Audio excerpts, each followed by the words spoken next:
बे निउसा गोजाम आरो बे निउसा थांनाय बोसोरनि जे मोनसे दुलाराय बर' फरायसा आफादा बर'नि आनसलिक राजखान्थि दोलो UPPL आरो BPF खौ बुजाबुजिनि आधाराव खौसेयै लामा हान्थिलांनो हायो नामा बा बुजाबुजिनि आधाराव हाबा मावलांनो हायो नामा बर' हारिनि स्वार्थ आरो बिटिआरआव रायजो जानाय गुबुन गुबुन हारिसाफोरनो मोनसे कन्फिडेन्स होनानै बर' हारिनि स्वार्थनि थाखाय हाबा मावलांनो हायो नामा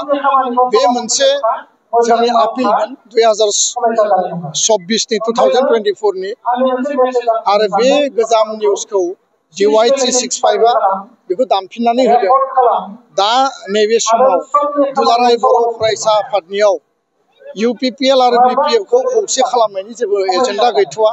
बा जेबो थांखि गैथ'वा बेबायदि इनिशिएटिभबो गैया किन्तु जोङो कमन मोनसे डिउटि आरो रेसपन्सिबिलिटिखौ नोजोर होनानै जोङो आपिल खालामबाय थादों जे बोरैबा मोननै हान्जाजों खौसेयै लामा हान्थिनो हायो नामा दा बेयो बेसेबां बास्तब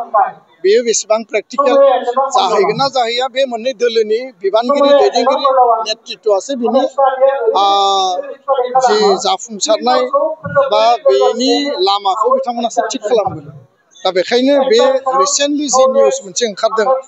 बेयो गोजाम निउस आरो एबसुनि आखायाव मोननै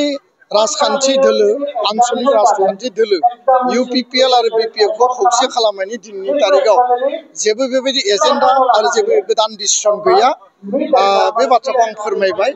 आरो बे मोनसे गोजाम निउसमोन नाथाय जोङो लुबैयो जे बर' हारिया जों जेब्लायबो खौसेयै लामा हान्थिनांगौ खौसे हाबा मावलांनांगौ आरो हारिनि स्वार्थखौ नायनानै बड'फानि स्वार्थखौ नायनानै हारि दानायनि थाखाय जोंनि राजखान्थिया जाति दानायनि थाखाय जाहाथे पलिटिक्सआ जायो बेखौ नोजोर होनांगौ गोजोन्थों बे निउसा गोजाम आरो बे निउसा थांनाय बोसोरनि जे मोनसे दुलाराय बर' फरायसा आफादा बर'नि आनसलिक राजखान्थि दोलो UPPL आरो BPF खौ बुजाबुजिनि आधाराव खौसेयै लामा हान्थिलांनो हायो नामा बा बुजाबुजिनि आधाराव हाबा मावलांनो हायो नामा बर' हारिनि स्वार्थ आरो बिटिआरआव रायजो जानाय गुबुन गुबुन हारिसाफोरनो मोनसे कन्फिडेन्स होनानै बर' हारिनि स्वार्थनि थाखाय हाबा मावलांनो हायो नामा बे मोनसे जोंनि आपिलमोन 2024 नि आरो बे गोजाम निउसखौ DYT 65 बेखौ दामफिननानै होदों दा नैबे समाव दुलाराय बर' फरायसा आफादनियाव UPPL आरो BPF खौ खौसे खालामनायनि जेबो एजेन्डा गैथ'वा बा जेबो थांखि गैथ'वा बेबायदि इनिशिएटिभबो गैया किन्तु जोङो कमन मोनसे डिउटि आरो रेसपन्सिबिलिटिखौ नोजोर होनानै जोङो आपिल खालामबाय थादों जे बोरैबा मोननै हान्जाजों खौसेयै लामा हान्थिनो हायो नामा दा बेयो बेसेबां बास्तब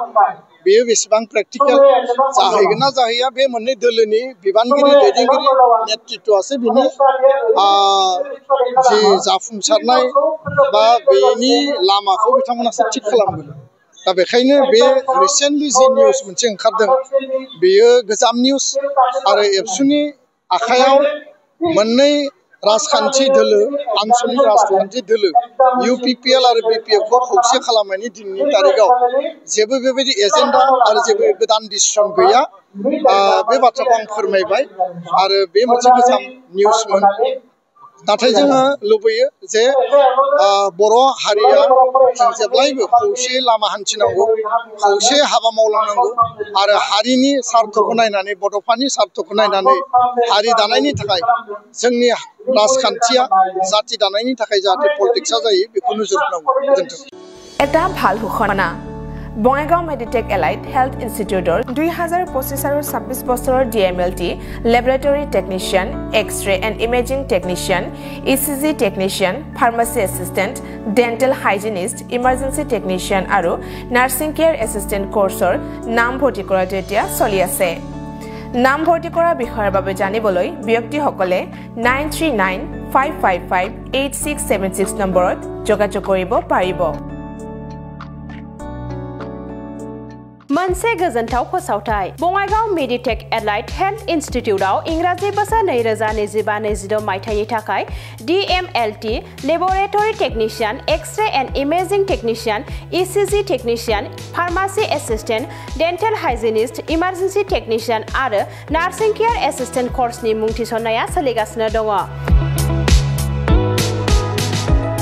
मुं थिसननायनि सोमोन्दै सुलाद लानो थाखाय 9395558676 नाम्बाराव फोनांजाब खालामनो हागोन।